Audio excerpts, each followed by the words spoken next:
Forgive me. Oh, Linda's here too. We just hung out, Linda and Tammy and I, in a different meeting for a different purpose very recently. So that is why I'm saying hello. Oh, there's Jennifer. I owe you an email. Oh, no, no, no. I thought I was asking too many questions. No, So, you're not. In fact, I can, as of Monday, the members approved our spring 2027 domains, which are all focused on environmental exposures. And so as of now, I can officially say we're planning to address topics in environment and exposure. And I have a whole other answer to you regarding lead and exposures and all those things coming very soon, but I can say that. no, take your time. Thank you so much. I know you're just sitting around waiting for my questions and nothing I else is am. No. happening. So, thank you. Thanks so much. I really appreciate your help. Thank you. I'm Oh my gonna gosh, I think I'm appreciate all you invisible do out now. there. Yeah, yeah, and but I do have more answers. I Perfect. promise. Thank you. If folks want to put where they're from in the chat, just to let everybody know, it helps us to collect quorum and attendance as well. I am Sarah DeSilvi. I am from Gravity. I'm also from all kinds of other places, but mostly here.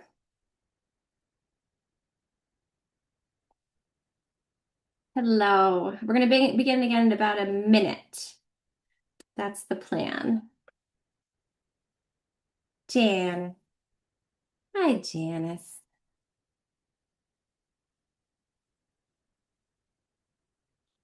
All right. Here's Sue. We have good friends in the meeting. For those of you who are just joining, we're just, for the sake of attendance, putting where we hail from in the chat.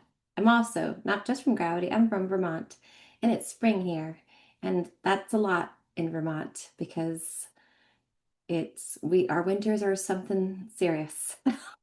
So once the crocuses and the scilla and the tulips start blooming, we're all like, oh, she's back.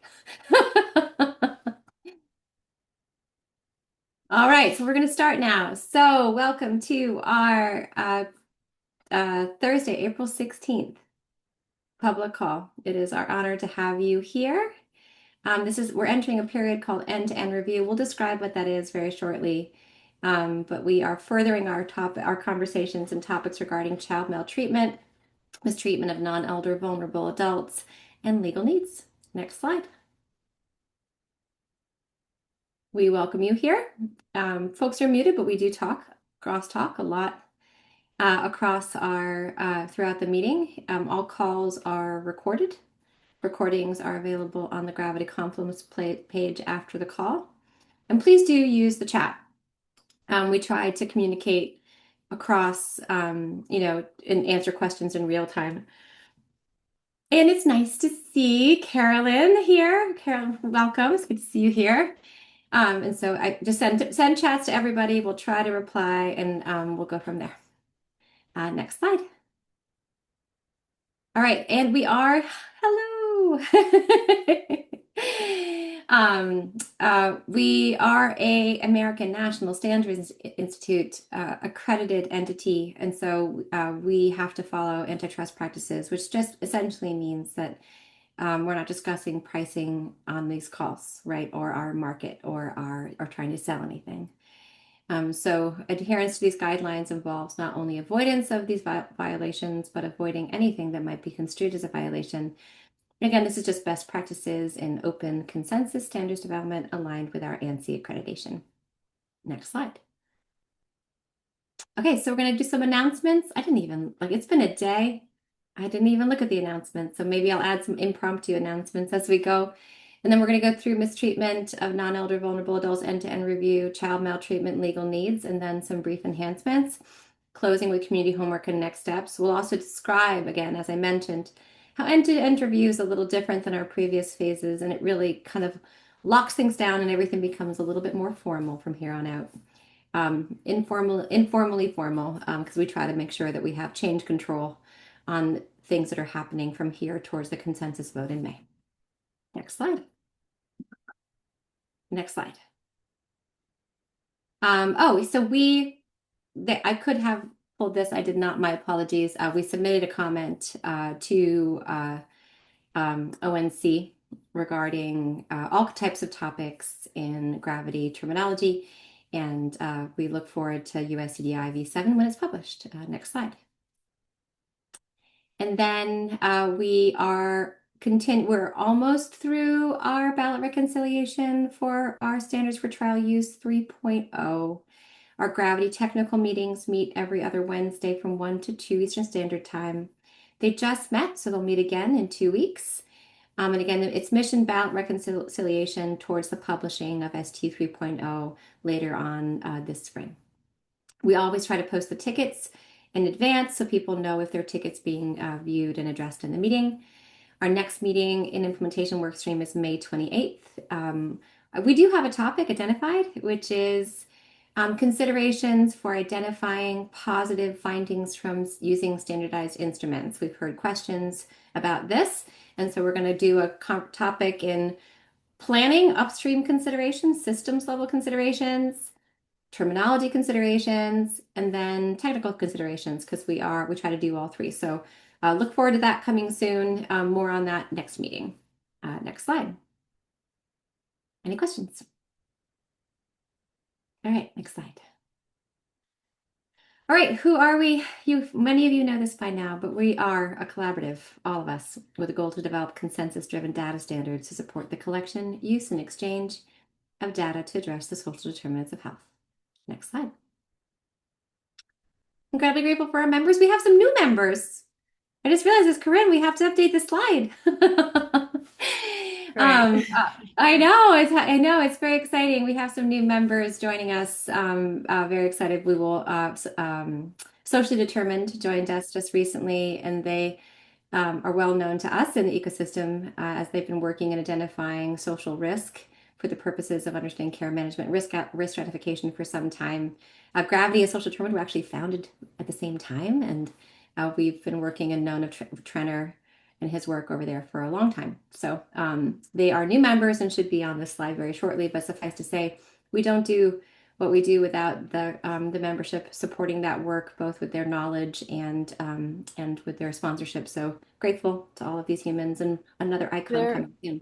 They're there on the associate Oh, they box are. I there. couldn't see them. Just blending Oh, in. yeah. My apologies. Chris, like I did it. All right. Next slide. Okay, so we are entering end-to-end review now. So we have 3 meetings of end-to-end review. And end-to-end review is different. So as we talked about earlier on in this year in January, we published our paper, which defines our processes, and our processes are incredibly nerdy. Right. So for about 4 meetings, we'd have this brainstorming period where it's just very loose and we're trying to working in community and identifying things that need to be said, and we're leveraging our subject matter expertise. As once we enter end-to-end review, it becomes a formal managed process of change control. We're going to go through the questions we ask ourselves. And as of this time, all comments have to be submitted in writing. And we're going to go more into what that looks like later, but it gets locked down because we have to manage change and manage the master list as we go towards that vote on May 28th. So we have 3 meetings in end-to-end review, and then the vote is just 4 meetings away. It's hard to imagine. Nasha and Sarah and Susan, we're more than halfway through our work, but we have a few more meetings to go. Next slide. So ever so important in the end-to-end review work is the work of our reviewing our domain master lists. So as we enter end-to-end review, there's just too much content to put on the deck, and so a lot of content we presented in the past will just be on the slides. I mean, in the masters, because we don't have room to put it on the slides anymore. And then we post the masters on the Tuesdays after the public calls. So this coming Tuesday at 5 p.m. Pacific time. So the primary responsibility of the consensus body and the community is reviewing the master list. We discuss themes, in calls, but The content that needs to be reviewed within the N10 review is the master list. So it's important to know that it's posted on Tuesday at 5 p.m. after the public call. So this coming Tuesday, it'll be a brand new list. And then it's that you offer feedback and comments on. So you can definitely write after a meeting if you see something you feel like you want to comment on, but ideally we're responding to the master list just so we can track things. And again, there's at the bottom of the long list of social risk domains are the 3 master lists relevant for this domain, the 3 domains we're addressing this cycle. Any questions on the master list? Okay, next slide. All right, so we talked about N10 review, and we're now going to go a little bit more into the kinds of questions we ask ourselves. So what you're going to see on these slides and in the master list on Tuesday is content across each of the areas in each of the domains. So we have our standardized instruments, we have diagnoses, we have goals, and we have interventions. There might be a couple gaps here and there, but the primary thing you're going to see at the end of the slides today is there's a lot of new content. In N10 review, we look at the master list and we ask questions of the work we've been doing together to this point. We ask if something's missing. We ask if there's something incorrect that needs to be changed. We ask if there's concepts that are unnecessary and should be removed. And we do this from a point of thoroughness, right? In concept, in the brainstorming phase, we're just kind of thinking and brainstorming. In N10 review, we look at the whole set of information critically and make sure it's fit for purpose. And so all comments, as I mentioned, have to be submitted in email in writing to gravityproject@hl7.org. And we need to offer a rationale and evidence for the suggested alternate approach. Because in respect of the convening that we've had to date and all of the things that have been suggested so far, if it's on the master list, usually there's some consensus reason why. And so if there is an alternate approach, we just need a rationale and evidence to back that up so that we can present it to the subject matter experts in the community for collective thoughts as we address and manage the master. Does all that make sense? We do this twice a year, every year. And again, the details on how we do that and how we manage it is all in that terminology curation, the terminology life cycle paper that we published in January. We'll try to put a link in it because if you ever want to know what happens behind the scenes, it's the best example we've ever given, I think. All right. Okay. Next slide. Any questions on that? I think we're good. Okay. Next slide. We're now going to go, this domain is first. This is the one where there's a lot of new definitions and content, and at least one of our subject matter experts is on the call, and we're incredibly grateful for Jeff. Just make sure that I see so, okay, Jeff, thank you so much. We even have a slide of yours that you that you sent us for you to talk about some of the nuances of what we've done to date. Next slide. Incredibly grateful for our 3 subject matter experts, Dr. Jeffrey Hall, Dr. Rana Cierno, and Dr. Shannon Griffin-Blake. Amazing people that were very, very, we learn from them every day. So we meet with them weekly. We meet with every subject matter expert group weekly to define this domain as we go forward. So incredibly grateful. Next slide. All right. Updates. There's a lot of words here. I want to try to unpack them. Our lovely friend Rob McClure is not on the call today because he's flying back from Austria in a plane, but he sent his regrets. Those of you who were here two weeks ago would remember and will remember what I'm about to say. 2 weeks ago, we presented and reflected on the definition for the comprehensive domain that we have been talking about to date, which is this mistreatment of non-elder vulnerable adults. And that's the definition on the bottom. There's one edit that we offered this morning. Our subject matter experts offered the idea that that the vulnerability doesn't just increase an individual's risk of experiencing abuse, it increases the risk of negative consequences. So that's a new thing on the like categorical definition of the domain. But Rob is a terminologist and he's a clinician, and he identified that in our global concept, there was something we all understood, which is like mistreatment, maltreatment. We've talked about it across other domains. We've talked about it. We're talking about in child maltreatment. We talked about forms of maltreatment and elder abuse and intimate partner violence, right? We've talked about these concepts of maltreatment and the types of abuse before and are comfortable with them.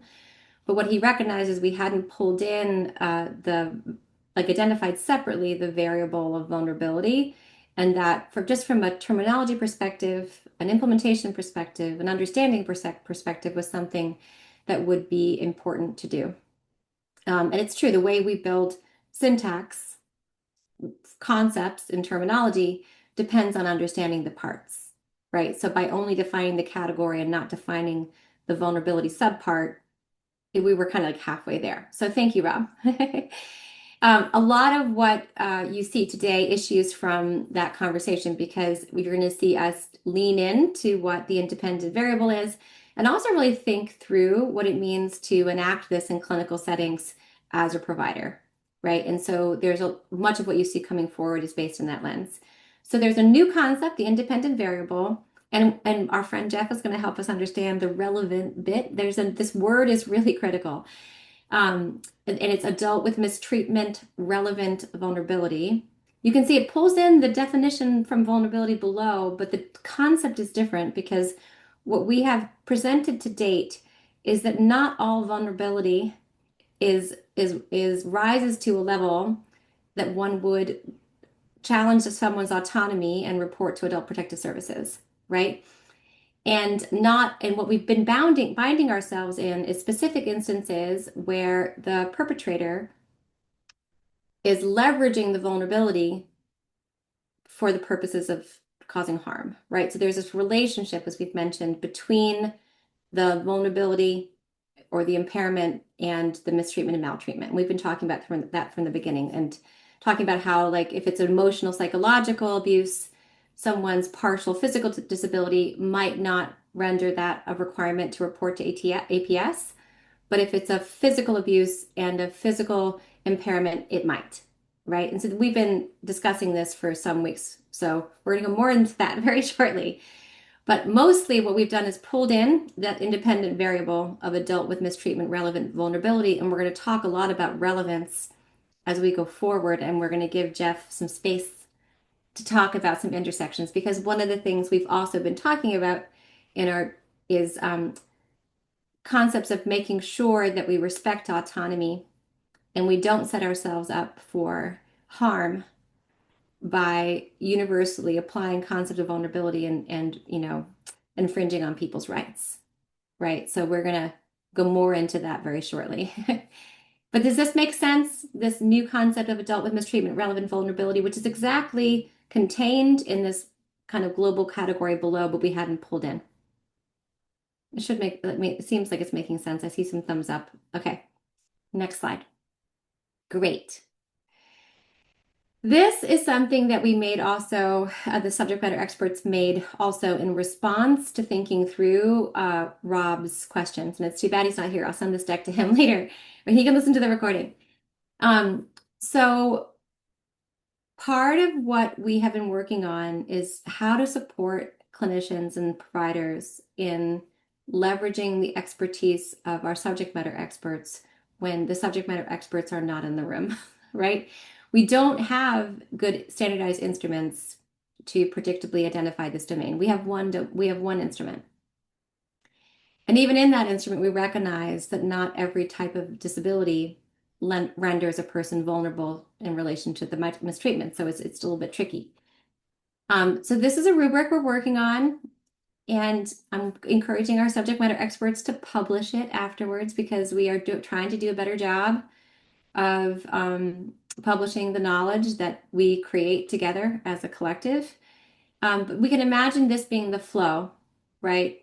Again, representing the wisdom of this domain. The first part is the fairly easy part for clinicians. We do this all the time. We establish the presence of mistreatment, physical abuse, sexual abuse, psychological abuse, neglect, financial abuse. These are all things that we understand on their own well.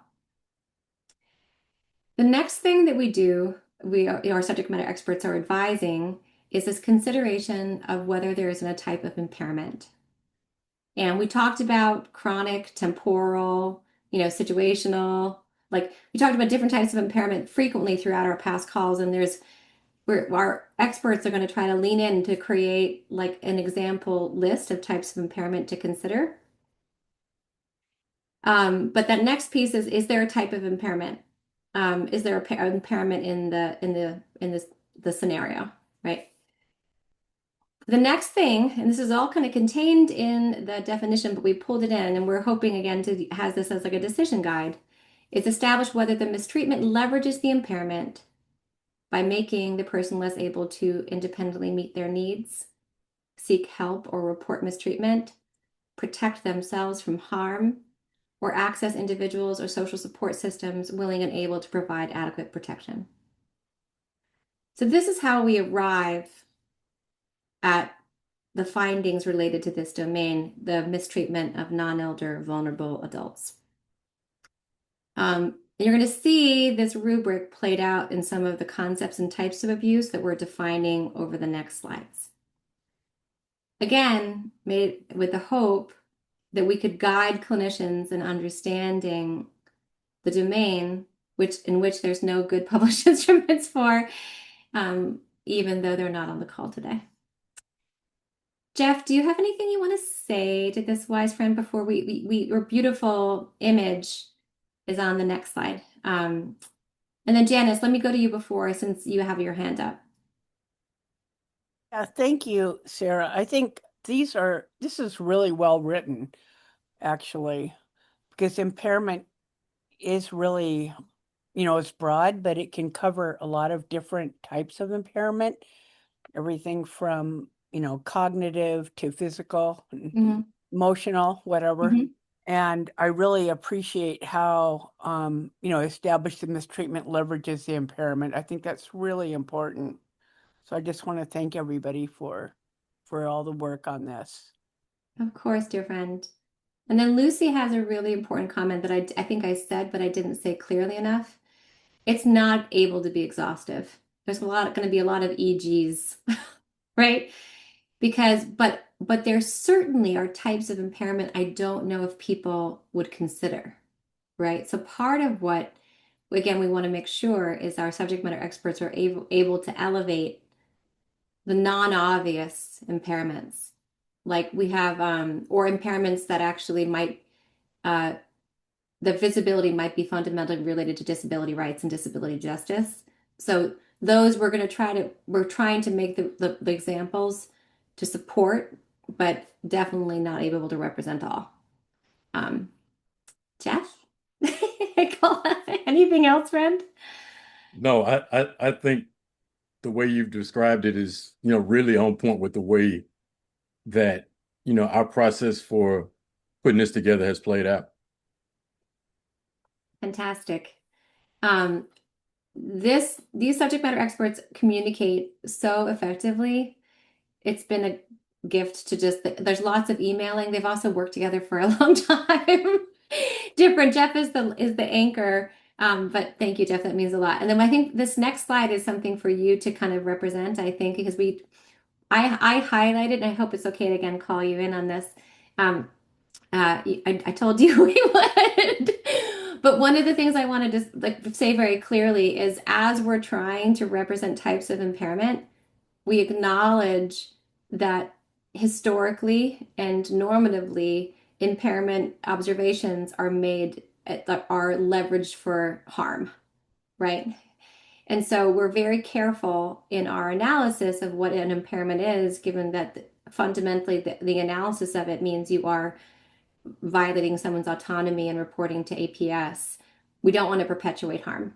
So, Jeff, would you like to speak to why you sent this to us and how, and your thoughts regarding it, if it's okay? Yeah, On that yeah, topic? Awesome. yeah. I can speak to that. I'll try to do it very quickly. I think this is familiar territory with just about everybody that's on the call. Oh, and by the way, A&E stands for abuse, neglect and exploitation. One of the reasons why that is there, this is a draft, as you might expect. And when it comes to, some of the analysis and trying to have it be specific, if you use mistreatment or maltreatment by themselves, you don't get as granular as is needed. I tend to be a splitter. If you guys hadn't figured that out, I do lumping well, but I tend to be more of a splitter than a lumper. And so I needed it to be as close to the ground as possible so that when we had the conversation about implementation and operationalization, we would be right at the level where reality, matters most. And so, when you take a look at this sort of working figure, it's an infographic, and it really is intended to visually simplify what in practice is very complicated. And if you take a little bit of time to unpack it for just a few seconds or so, there's really two different sets of questions that the parts of the figure call attention to. One question obviously is, how do we balance the right to make choices with the professional duty that many of us may have to protect? So this is all about balancing individual autonomy with beneficence. So the second question that this particular infographic is also intended to address is, how do we balance a person's right to privacy with the government's duty to stop crimes? In other words, how do we both respect individual rights as well as not abandon systemic responsibility?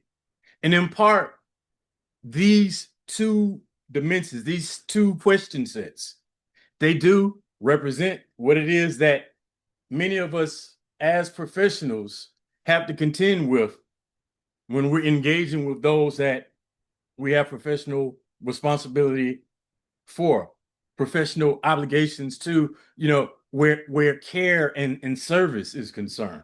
So things in this particular area of discussion can become very complicated. They did, for instance, when Ron and I were trying to tease apart some of this in the meeting that we had last week. We specifically talked about situations such as, circumstances where migrant farm workers, for example, are a part of this country's economy. And in such a circumstance, you might have an individual that can have a combination of vulnerabilities present. They may have an intellectual impairment or disability that affects their ability to communicate, but they might also have vulnerability associated with limited English language proficiency, as well as vulnerability that comes from the relationship that exists between employer and employee. So in a circumstance, for instance, which unfortunately is a reflection of reality, you may see vulnerability to a variety of different types of mistreatment, physical abuse. One of the one that came up a lot when I was in CDC's Division of Violence Prevention is sexual abuse, because the structural vulnerability combined with challenges communicating in a way that could stop the abusive behavior and also potentially have help be made present are in positions that really aren't ideal in this type of situation. And so as we have that type of conversation, you might imagine it gets really complex, because you have to balance the fact that in a lot of cases, people may understand that what is happening to them is right, but what they may do is choose to still endure it because the benefits of employment for them, their family, those that they care for that might be in their countries of origin outweigh the cost for them. So you have the individual rights and autonomy situation activating on that side. But in that conversation, I also since I come from a public health perspective, up the ante just a little bit. And I took the situation from just thinking about one individual to circumstances where the number expands. There have been some cases where, and I'm not going to use the exact number, but it's been shown that a number of different women have been sexually assaulted in contexts like that. And what I was trying to get at when I raised that in our conversation is, how do you determine the threshold for response? And which particular considerations activate depending on the disciplinary orientation of the persons that are involved? So I gave you all that detail just to kind of give you an idea of the context for discussion that this particular infographic was developed within.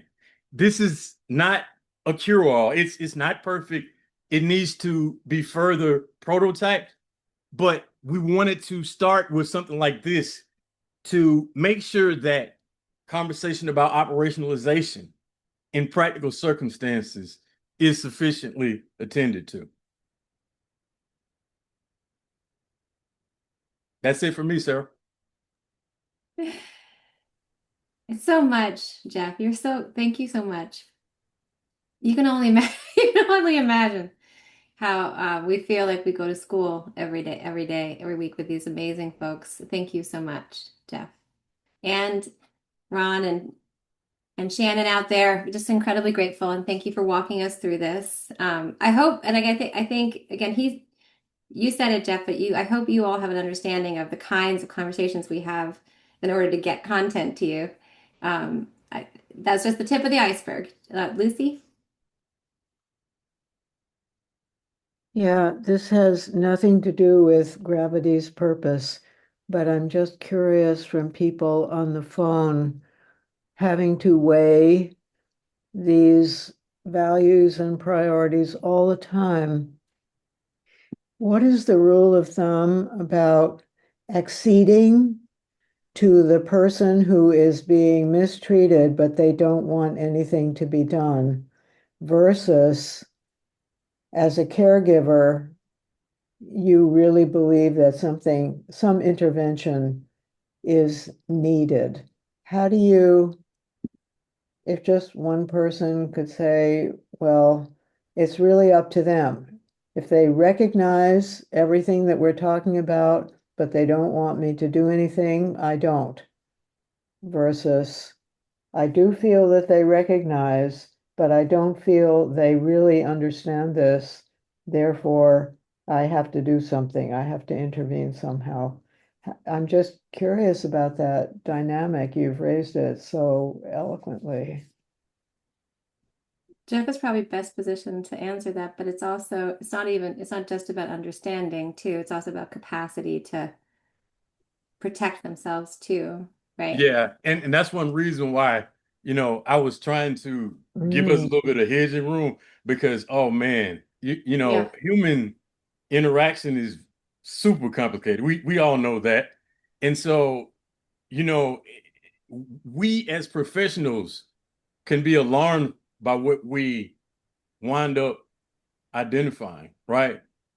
One of the challenges that we face, rightfully, like we're discussing, is, what are the trade-offs that are here? So with the example that I provided earlier, if the number shifts from 1 to 18 people having been impacted that way, I know me as a public health person, with the one person, I probably would already be, on high alert. Definitely, as the number goes up, it's gonna, trigger in some ways that would, increase my, feeling of being compelled to do something. What that something is, I think, has to be constantly evaluated relative to context. So if we're gonna move in that circumstance that I identify with the migrant farm workers, are we prepared that in the current environment, for instance, the identification of those individuals could result in their deportation? Right? So that's one of the reasons why, with a figure like this, I was trying to caveat it appropriate because depending on the environment, depending on a whole host of other factors, the process of figuring out what to do and how to do it is really going to be variable. One other thing I do want to mention that also has to be taken into account is in those circumstances, for instance, where a person can't understand the nature of what's happening. If there is some type of cognitive impairment that's present, for example, if we are contemplating some form of intervention, and let's say, for example, the alleged perpetrator, the individual or the individuals that are suspected of abuse are that person's only caregivers or guardians, do the systems that we have access to have sufficient capacity to then engage and embrace that person in the way and at the level for the amount of time that might be needed?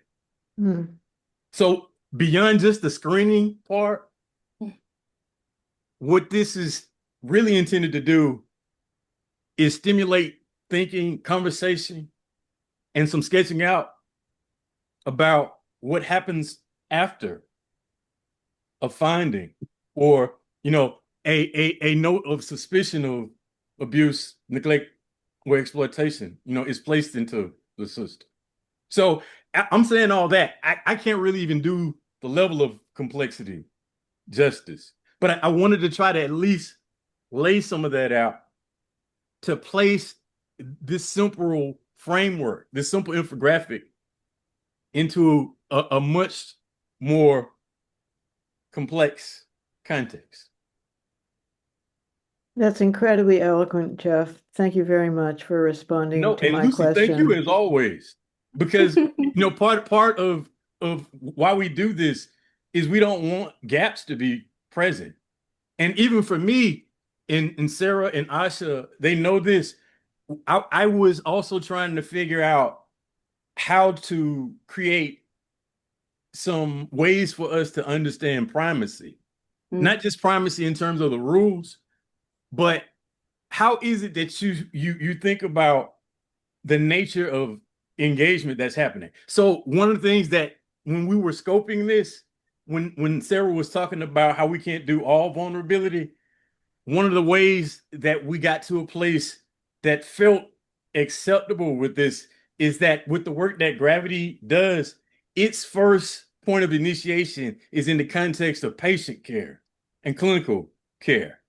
And so if that is the starting point for what we're talking about, we may be able to note that there are some systemic vulnerabilities that exist, but there may need to be some thinking about sequencing as that mixture, as that, composite of a variety of vulnerabilities is documented. Well, I would say you've really succeeded and you've already taken my next step, which is if you're a professional caught in this really sensitive situation, I'm betting there are going to be situations where you're not going to document what you found because your documentation goes way beyond your encounter and whatever you feel the person in front of you can bear or not bear. So I guess we should all be aware of that and, don't ask, don't tell. But if the most protective position that you feel you can take is not to document, then maybe that's going to happen. Okay, thank you. And Lucy, to make concrete what you just said, we talked about how, for instance, there are some situations where social risks, could be used against individuals. Right. Exactly. So, yeah. Yeah. We were talking Thank about you. public charge, Lucy, right? About how, we've got, yes, 100%. Thank you. All right. I'm so glad that you all have a chance to experience like the thoughtfulness of the experts who are guiding us in this work. More to come on this because so we have some further definitions to go through. I think we're still okay on time. I'm always trying to make sure I got Asha.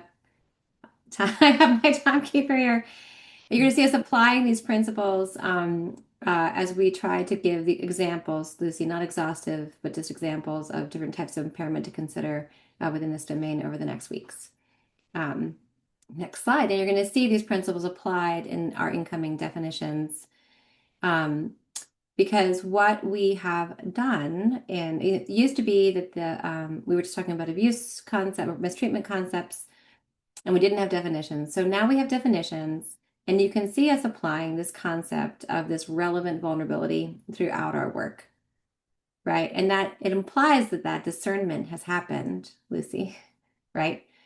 We needed to represent what we know to be true is that the discernment needs to happen. So we have the rubric that we have, the guide, but this means that it's not just all like vulnerability, but it's relevant for this domain in this context.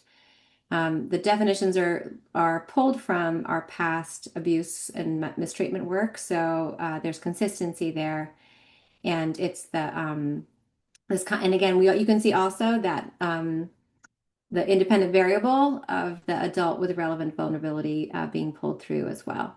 And so we have this with our physical, sexual, and psychological concepts. Next slide. And then with our financial and neglect concepts as well. Again, the definitions pulled through from prior domains for consistency. The difference is the focus on the relevant vulnerability. And again, this is our first take. Already, we had more ideas about things we could add as we go forward, but part of end-to-end review is fine-tuning as we go forward. Next slide. Thank you.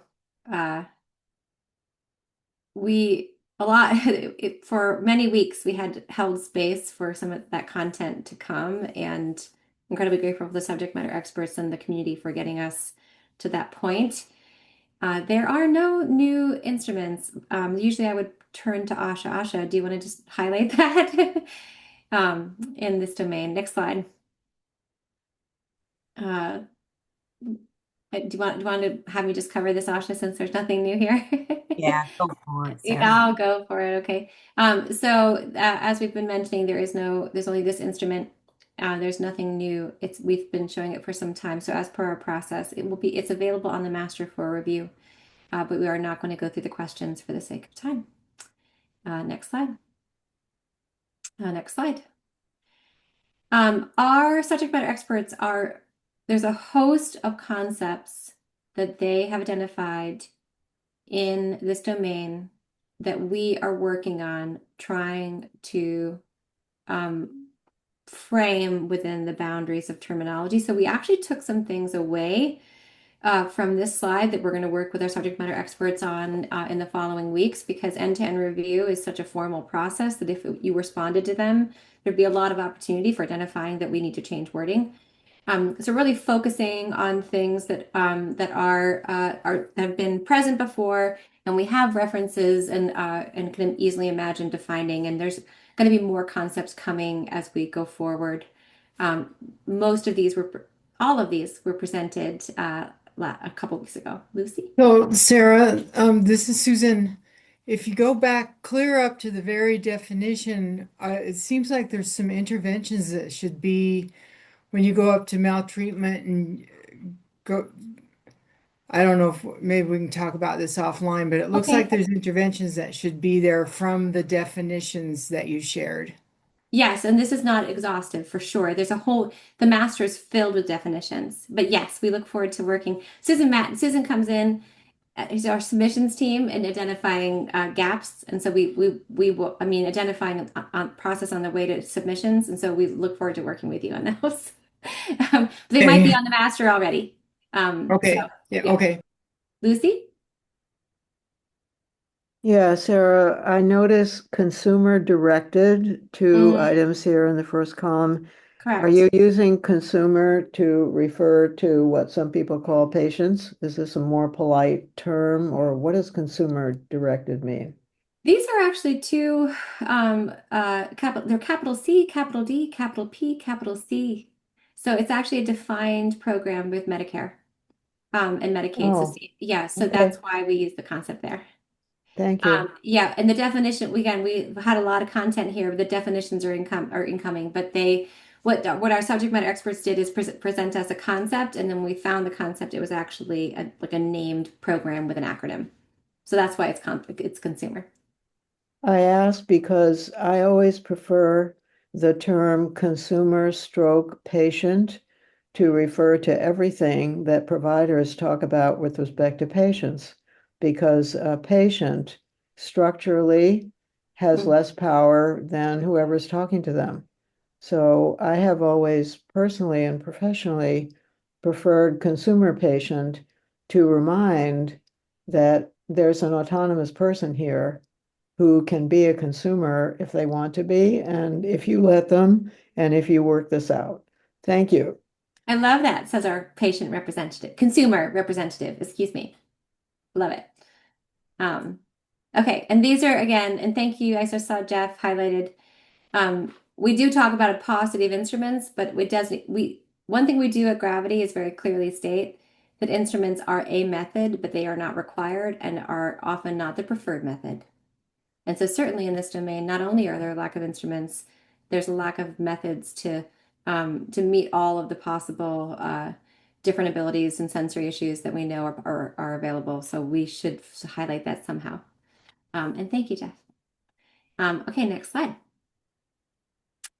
And again, this is the same thing where these are interventions that have been approved, and these are all interventions that we know or have from other domains.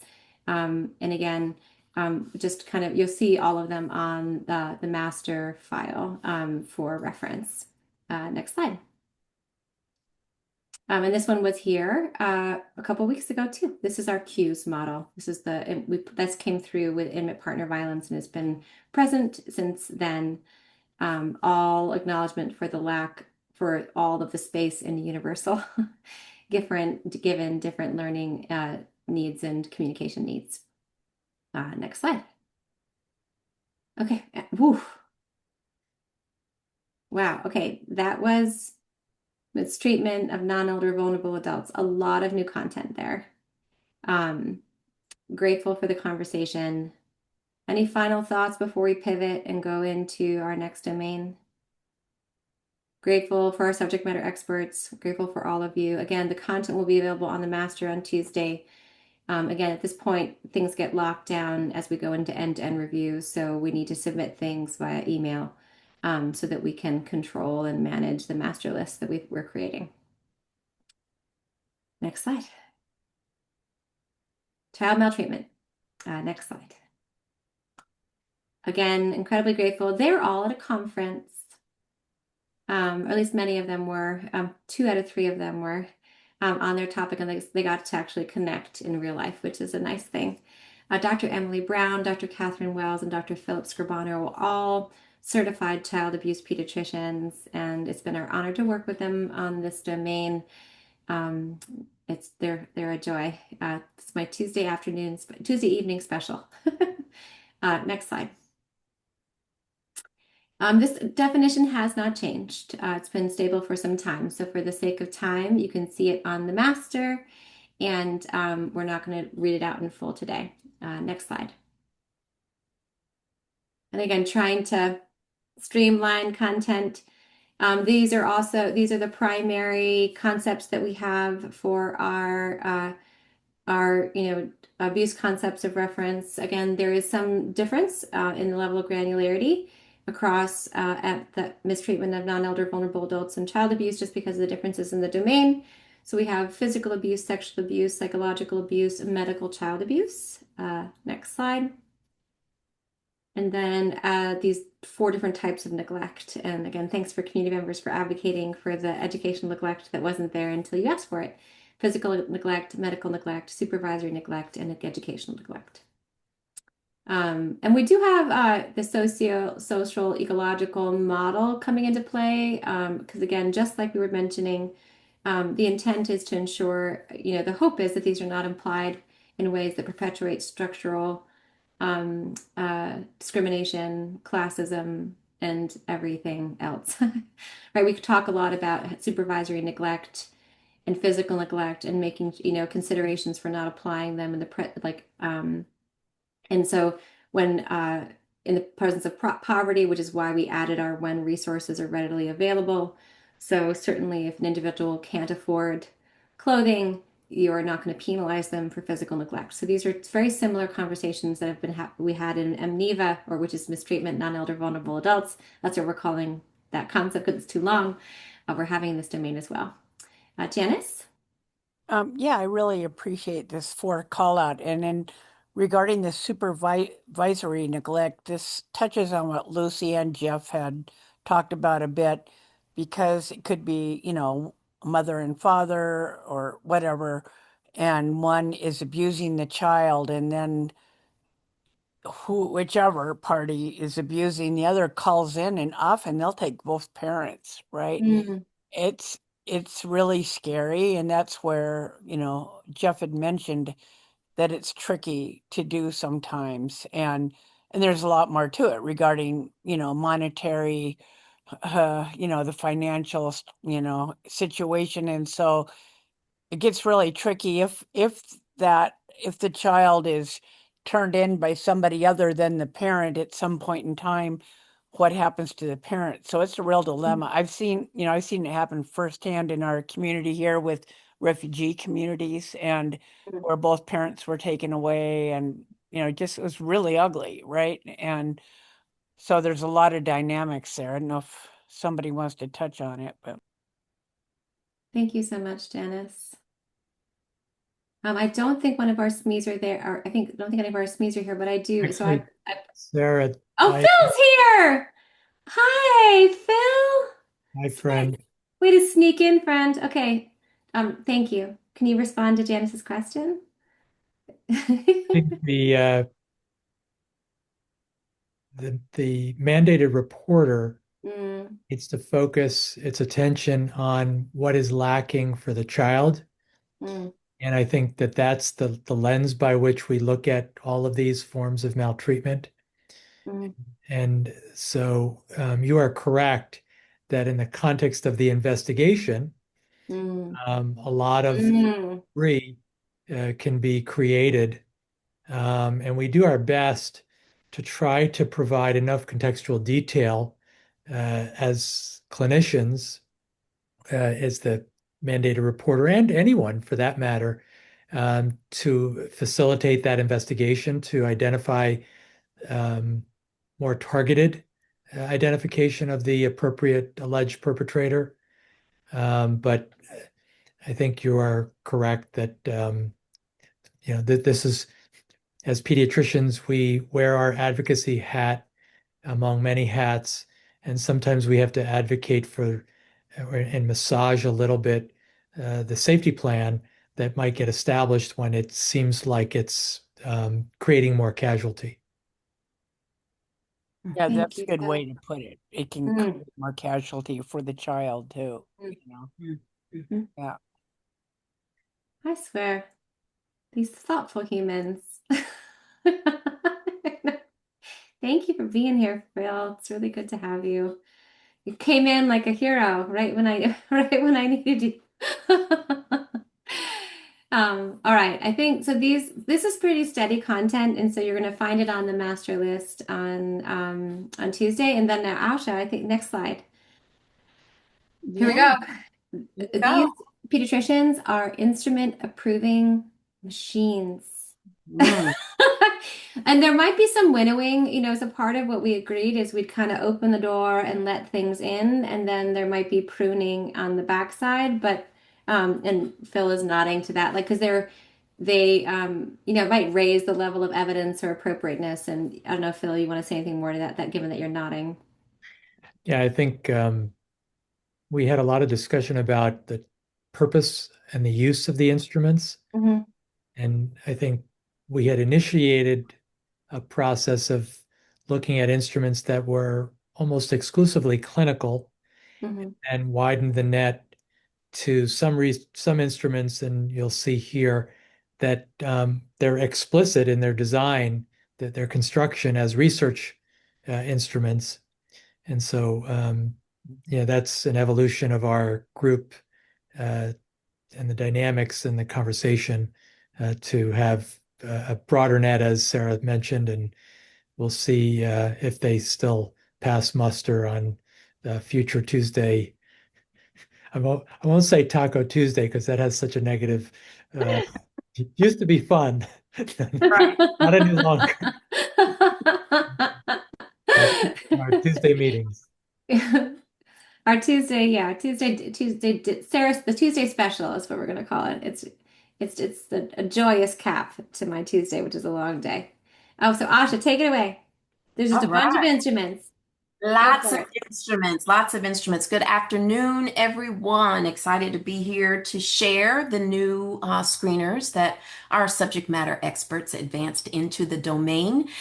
So we have here these screeners or instruments, standardized instruments, excuse me, that we went over last time. The Childhood Trauma Questionnaire, the Pittsburgh Child Abuse Screening Tool, the 10 for Faces, the Pediatric Brain Injury Petey Burn, Peter Burn 3, Peter Burn 4, the Predicting Abusive Head Trauma, and the Pittsburgh Infant Brain Injury Score, PEBIS. We reviewed those last week, so we won't review them this week. They will be on the master for your full review on Tuesday evening. So what we will go over are the new instruments, and we have, my bad. We have several new instruments. We have the pediatric hits, the short screen for child sex trafficking, a few of the Pearls instruments, the escape tool, and as Phil mentioned, we have those IPSCAN tools. There are 3 of them. So we'll dive into those and talk about those screeners very, very briefly, or standardized instruments, excuse me. Okay, so the first one is the pediatric hits. Hurt, insult, threaten, scream, sex. That is the hits. It's an adaptation for an adult tool, the hits tool that is used in intimate partner violence.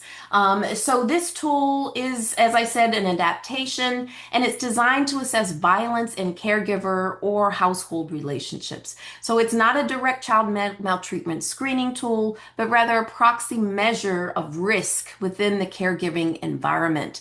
And so it's a 5-item screener. During the last year, how often would you estimate that an immediate family member did each of the following to a child? Physically hurt him or her, insult him or her, or talk down, threaten him or her with physical harm, scream or curse at him or her, force him or her to have sex. And the responses are on a 5-point Likert scale. Again, just talking about the guardrails. I'm sorry, I missed that on the first slide. Our subject matter experts are very, very intent about ensuring that these standardized instruments are used in the appropriate setting and administered by the appropriate clinician with training. So those are our main guardrails. And the other thing that I'll mention about these tools, they do not diagnose child maltreatment. They only flag a concern for it. Okay? So we can move on to the next one, which is a short screen for child sex trafficking, or the SSCST. This is a 6-item screening instrument. It's developed for use inside the emergency room, and it identifies vulnerability patterns that often accompany sexual exploitation. Again, it doesn't tell us that whether that exploitation has actually occurred. It just flags a concern for it. Lucy, were you going to say something? Yeah, Aisha, I'm revising what I was going to say. This number 6, Yes. more than 5, isn't more than 1 a bad idea? Why 5? Where does that come from? What's the evidence base for this number? That I really can't tell you, other than this is a validated tool. It comes to us from the AAP.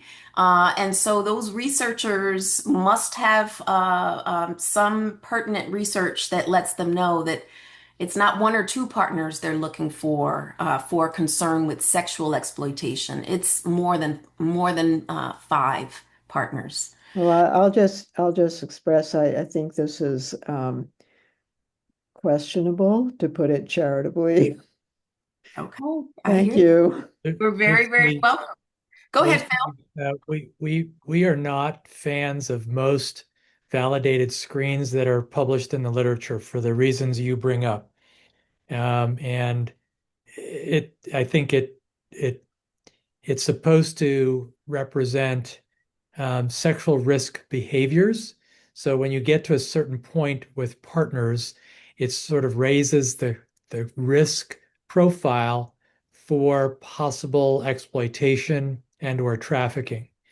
How they got to five, I have no idea. I don't, I'm not, again, as a researcher, as a clinician, um, I, there are certain scales I love in certain areas.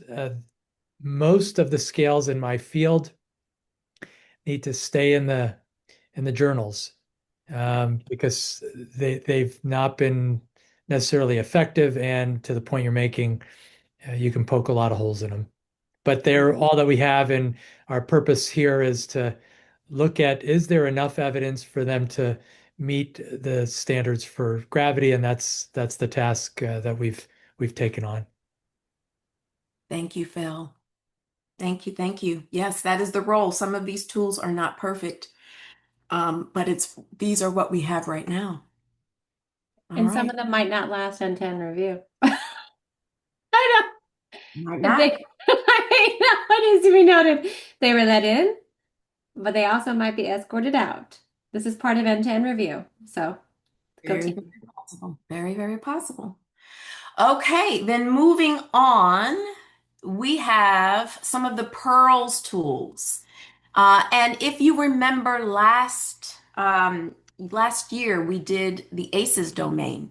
These Pearl screeners were very prominent in that build, and we pulled them back. So these child maltreatment, this pediatric ACEs and related life events screener, or Pearls, that are known as Pearls, identify adverse childhood experience related life stressors. They're really used to support trauma-informed care and connection to supportive services. And so we highlighted here in the Pearls tools, this is for the child, right? So this is a self-report for the child, for their parent to report on their child's behalf. And we highlighted the questions that are relevant to child maltreatment, and you'll see them there. Okay. If you want to understand all of the items in the Pearls Child Screener, it will be on the master on Tuesday. And I just want to note I messed up here. So the some of these are on a borderline. We do have witnessing parental intimate partner violence as a type of emotional abuse. But we do want to note, so Phil, this is one of those things where we need to discern whether this is in the set or out of the set, because not all the questions in the instrument apply to this domain, right? So this might be one of those ones that as we go through end-to-end review is suddenly changed. Could be. Could be. All right, and the same goes for the Pearls for the team. This version is for a parent caregiver report. Same applies here, what Sarah just mentioned. They are now in. We'll see if they remain in. And then there is a final Pearls, which is a teen self-report tool with the same caveat. So for now, the Pearls tools are in. We'll see if they remain. All right. And then moving on, because we want to move through these, we still have one domain to get to, is the ESCAPE tool, the Emergency Department Screening for Child Abuse Protocol and Evaluation, ESCAPE. This is a 6-item tool. I won't read it all for time's sakes, but it does have a yes, no on the answer key as well. And this is obviously meant to be used in the emergency department. Okay, the next set are the ISPCAN tools. They come from the International Society for the Prevention of Child Abuse and Neglect. And as Phil mentioned earlier, these are tools meant for research, right?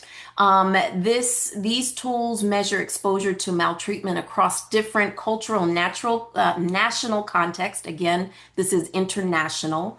And these ICAST tools are for research and for surveillance instruments, and they're not for clinical diagnostics at all. They're used to estimate prevalence and patterns of maltreatment.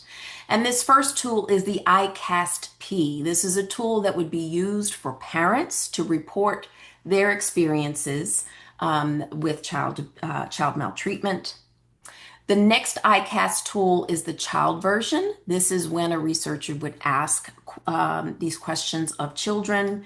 And then the final one is the version, which is a retrospective. It's the ICAST-R version. And it's a retrospective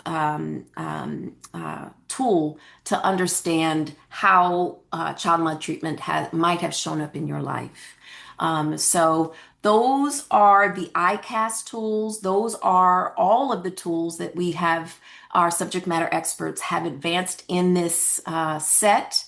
But we will see. We are in end-to-end review. They may not be here next time. We'll see. Lucy. Phil, I'm looking at the first item here. Are you male or female? And thinking of how consciousness has been raised the last, I'm going to say, this century on this subject of male, female. How do you all deal with this? We don't use them. Yeah. This is why these are such a problem. There are so many things, and then what you have to do, Lucy, is what we typically do is we adapt. We say we've used the adapted whatever ISPCAN child abuse screening tool, and then we adjust the screen to fit what is needed for the moment. So to the point you're making, social orientation, gender identity, this is not part of any of these screens. You saw the sexual exploitation one similarly had a binary mode for that measure. So I think these are just challenges that have solutions. You can make the adaptation, but it requires that to be done, and that's beyond the scope of this task here. Is how I think I would approach these. Thank you. At least everybody on this call knows that you all are aware of need for workarounds. Thank you. Sure. All right. Sarah, then we're back. We're on to the goals. We're doing it. We're on to the goals. Wonderful. Here we go. Next slide. I love this. I love these concepts so much. And I realize some of these we actually have definitions for. They're just not here. Like cultural connectedness, community connectedness, family connectedness, nature connectedness. You'll see those definitions on the master because we defined them before. But same thing with feeling safe. Our subject matter experts came up with some really, the pediatricians, man, love me some pediatricians. And I say this without any bias, having been a lifelong pediatric nurse and now, pediatric faculty in the med school, but love. Okay, so this is what they came up with. This is the goal, healthy social and emotional development. We recognize it might need to be two concepts, healthy social development and healthy emotional development, thinking about the terminologists in the room. Well-being, which is just such a lovely one. Feeling safe comes from our prior domains. It's kind of an evergreen. And then realizing potential. There isn't a single pediatrician that doesn't think about development and potential and well-being all the time.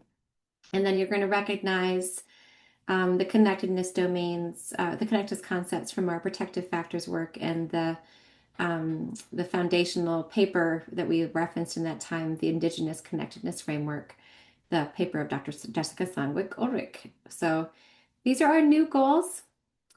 Thank you, subject matter experts, for always, pediatricians always for like eyes on the prize. And there might be more as we go forward, but this is what we have right now. And they're really lovely. Next slide. Oh, any questions on those goals? They're very straightforward. No? Okay. Interventions. Next slide. Okay, this is not changed at all. I just want to note earned income tax credit came up on a webinar I was on today on a wealth building. We have talked about an earned income tax credit in our financial and security domains. These are all pretty stable, as is the next slide, with all of the different other subtypes that are required to address the sequelae of child maltreatment. So we have these have been constant for some time. For these, because many of them are specialties in clinical practice, we're just referencing federal standards and definitions when we can, because we don't need to make up a new definition for orthopedics or gastroenterology, right? Those exist in the literature. All right, next slide. And again, these are all programs and professions that come from prior domains that our subject matter experts assessed. In the grant, I call it the Golden Corral. That's from Orgisborg. They just went down and chose what they felt like was relevant. These all have definitions you'll find on the master on Tuesday, and you can see many themes of these will be coming into an evolving social ecological model that our subject matter experts are working on. Which will be part of the, really trying to get to the publishing part of the literature that our subject matter experts will create at the end of the domain. We're going to support them in that. That's the goal, right, Asha? That's the goal. That's the goal. Okay. Sarah, are there interventions? I'm thinking of presentations that we had from Indigenous, Native American Yeah. SMEs. Yeah. Are there interventions from that realm Yes, ma'am. specifically that need to be in here or Yes. already are buried here somewhere, and I don't know where they are? Yes, and we brought everything from our work with in the protective factors domain where we had Indigenous representation, and we are meeting again with them specifically to make sure that their wisdom is included in this domain with Wonderful. specific programming. Okay, thank you. Yes, yes, and next slide. Any questions beyond Lucy's ever so thoughtful questions? Lucy asks really good questions on process. And if I'm doing a good job, I could say, yes, Lucy, we're working on it. All right. Okay. Here we go. Next slide. That was child maltreatment. And we're on time, Masha. We're doing good. Okay, we're going to go into legal needs. And I hope it's clear how beneficial it is that these three domains are happening at the same time. Literally this week we had a question on a concept in like legal aid specialties that are mistreatment of non-elder vulnerable adults raised, that we were able to bring to our subject matter experts in legal needs. One of them who represents an organization that is a specialist legal entity for addressing the needs of a disabled adult. So it was like, oh, we know who to ask, right? So these our three subject matter expert groups are really beneficial. We just keep on learning a lot from the intersection of all of them. Next slide. All right. Jeremy, this is the group of lawyers. For that, MDs just got a bunch of JDs, right? And so we have Jeremy Spiegel, Dr. Marcia Regenstein, Omar Martinez, and Teresa Brabson, as I mentioned, the executive director for the Legal Clinic for the Disabled. We have this is our Tuesday morning group. We have the best time. And Omar usually comes to us from Puerto Rico, so we try to envision having a work session there when we can. I'm incredibly grateful for these experts in ethics and legal considerations, medical legal partnerships, legal advocacy for their work on this domain. Next slide. Next slide. All right, so I'm gonna this time we don't have the concepts first, so we're going to use Asha's.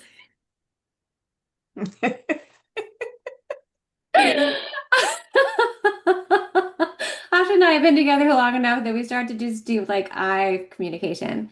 No new domains, no new instruments here. They're on the master. You can see them on Tuesday. We presented them in past domains. Next slide. Next slide. There is not any new concept here either. We've addressed these before. So for the sake of just efficiency and having addressed complexity and earlier in the meeting, you will find the definitions and concepts on the master. Next slide. Next slide. No new content here either.